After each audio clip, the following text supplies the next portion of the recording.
Hi everyone, my name is Konstantin and welcome to my photography channel. I've been shooting film for slightly over a year, and the film cameras, unlike modern digital cameras, they don't do everything for me. And me being new to film photography, I definitely need help. And this magical device definitely helps me a lot in the field to make the right decisions. I have a collection of trusted applications that I use every time I go on a photo shoot. And if you're like me, if you're shooting film or you're planning on shooting film, you might be interested in learning about the apps that I use. If you know the better options, or if I'm missing some tools, please let me know in the comments. I'm happy to learn about the new stuff.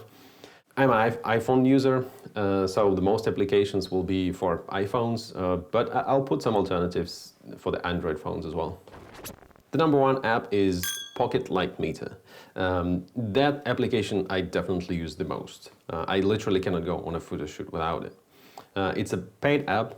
It's priced $10.99 right now in the App Store. It's iPhone application, but there are numerous Lightmate applications of Android with a similar functionality. I'm using my phone camera 99% of the time. For light metering, even if I'm shooting with a camera that has a built-in light meter like f3 and FM2, the app is more convenient because I can choose precisely the part of the frame that I'm exposing for, and I can make a better decision, more precise decision, how to expose that particular scene. The application has three main controls: shutter speed, it's called time here, aperture, and ISO.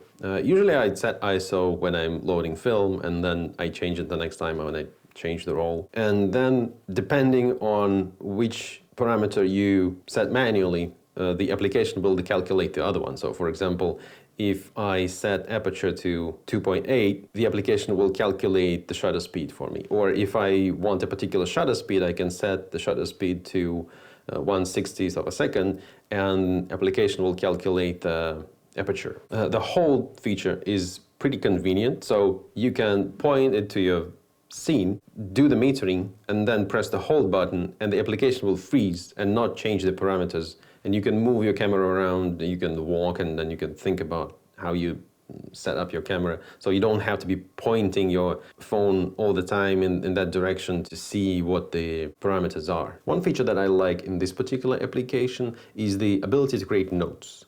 So for example, if I want to make a memo about this particular frame, I make metering, I choose my aperture, let's say, and then it gives me the shutter speed reading, and then I press log button, and it creates the picture of the frame with the parameters, and I can leave a note. The note is useful because I rarely use the exact parameter that the light meter gave me. I frequently overexpose with film, it's normal. Sometimes I want to underexpose if I want to create really dark shadows, depending on the film, maybe it's a black and white. So I want to create a memo and record what actual parameters I did use in this particular frame. And it saves it in my photographs on the phone, and I can see later what were the measurements for that particular frame and which actual shutter speed or aperture I used when I made a photo. So when the film gets developed, I can analyze my decisions later and correct my mistakes if I overexposed too much or underexposed the frame. So this feature is very helpful for me to learn how to make better film exposures. The configuration of this app is pretty minimal. You can choose the shutter, aperture, and ISO stops if you want to measure in thirds or full stops or half stops. And you can show some extra information like EV measurement or a white balance. If you don't need extra functionality like creating notes and memos, and you don't want to pay money for the application, there are many free light metering applications. I previously used the one that is called Lightmate, and it's pretty bare bones. It has three main controls for shutter speed, aperture, and ISO, and choice between front and back camera. It's pretty simple, but it works well. The one app that is actually very, very powerful is called Viewfinder. It's a paid app, it's $4.99. It's iPhone application. If you're on Android, check out the Magic Film Viewfinder that has the similar functionality. This application combines multiple cool features. The number one is Digital Viewfinder. It's very convenient when I struggle to imagine how a particular lens is going to render a scene. So for example, when I shoot with 6x6 medium format, I'm mostly using 75mm lens. I'm used to it, but I have two other 50mm and 150mm. And sometimes I struggle to imagine how each of these lenses is going to frame the subject. Swapping lenses just to look through the viewfinder to see which one would be a good choice for this frame. Sometimes it's too much hustle. I might be on the go, in a rush, or somebody's waiting for me. So it's very convenient when I can take a phone, open the app, point my phone camera on a subject, and then see if it's worth swapping the lens. So first we need to choose the film format, 35mm, 6x6. The list is configurable. I've set up for my most commonly used film stocks. And then we choose the lens and frame changes so that you can evaluate how the scene would look like. You can also choose the cropping. If you're planning on cropping to, let's say, 4x3 or 5x4, you can choose that as well to preview. The other feature this application has is Lightmate actually as well. We have control over three same parameters: shutter speed, aperture, and ISO, and we can choose between aperture priority, shutter priority, and manual mode. The manual mode is interesting because I haven't seen it in other applications. That's basically where the app fixes all three parameters and you can choose them manually and it will not change them. So you can preview a particular camera settings if you want to.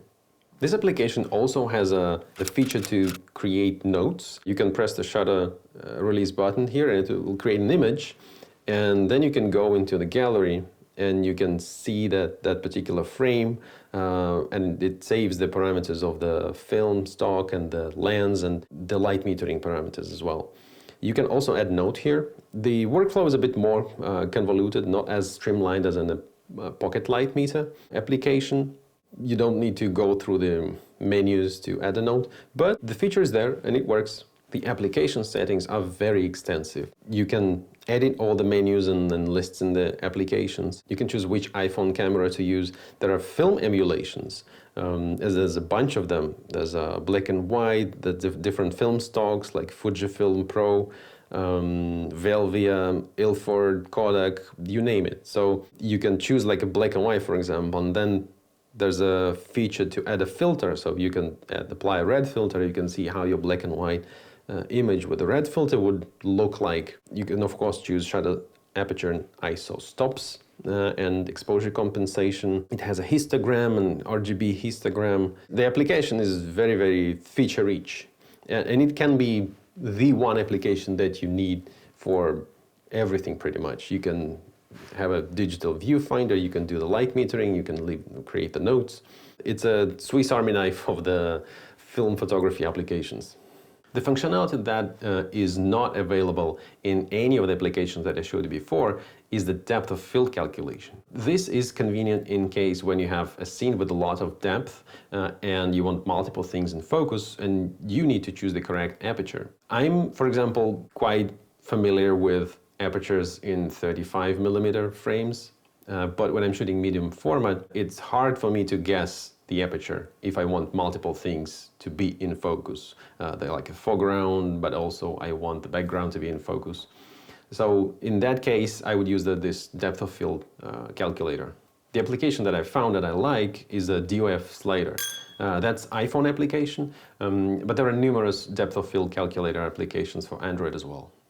So first we need to choose the size of the film, and here I've chosen the full frame, which is 35mm. The application supports all sorts of the digital cameras. There's a film bundle that you can purchase for $1.99, but otherwise this application is free if you don't need to buy any bundles. If you're just shooting 35mm, you don't have to pay for it. After that, we need to choose the lens which we're shooting with and the aperture that we want to use, and distance, where are we focusing, where our subject is. Based on that, the application calculates the hyperfocal distance, and you can judge how close focus will start and the depth of the focus.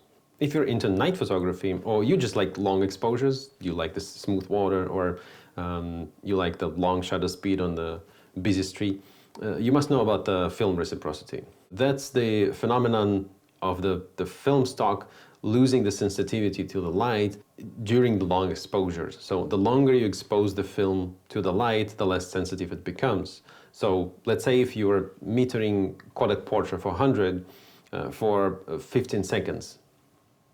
In reality, you have to expose it for, let's say, 45 seconds to get the exposure that you want. And that's because of the reciprocity.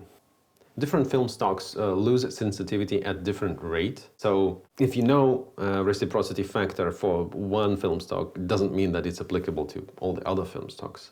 And so you need to go on the manufacturer website to look for specification tables for each individual film stock, and some manufacturers like Ilford, they do publish these tables and some don't.